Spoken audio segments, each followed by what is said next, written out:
Пријавивте ли кај екс-директорот Виктор Димовски, се извинувам? Пријавите се до него. А до новиот? Да, до новиот, мислите актуелниот директор на агенцијата, па знаете, сега еве го редоследот.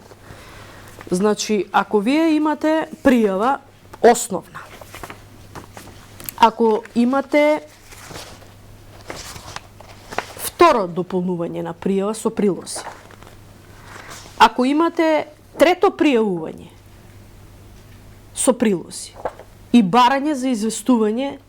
до каде се што е преземено по однос на тоа, и ако заклучно со ова што го велите дали пријавивте, заклучно со најновата уригенција од 19.12 што е поднесена до новиот директор на Агенцијата за национална безбедност господинот Зарко Милошевски, јас можам слободно да ви набројам дека во тоа инсистирање и допишување постојат над 6 дописи до внатрешната контрола без одговор, 5 дописи заклучно со последниот 6 до новиот директор, до поранешниот директор на агенцијата Виктор Димовски и 7 дописи без никаков одговор од државниот јавен обвинител Љубомир Јовевски, од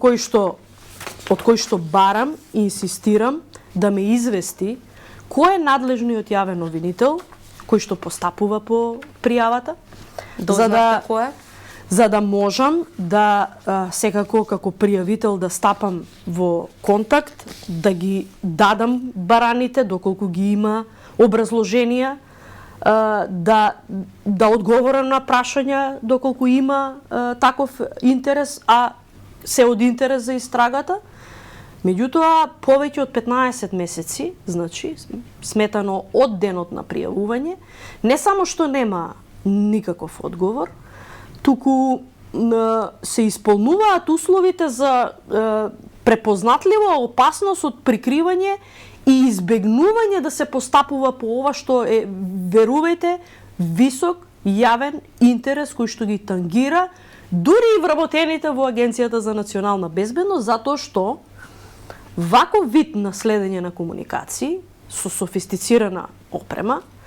мора да има соодветен дефанзивен одговор. Затоа што ова е офанзивна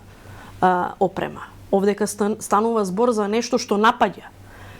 Ако вие немате соодветен дефанзивен одговор, а се покажува дека немаме, бидејќи уште не знаеме, никој не ги пријавува бомбите, но ќе објаснам во однос на техниката дека постои таква можност и таа техника да ги генерира пораките за лажните дојави за бомби.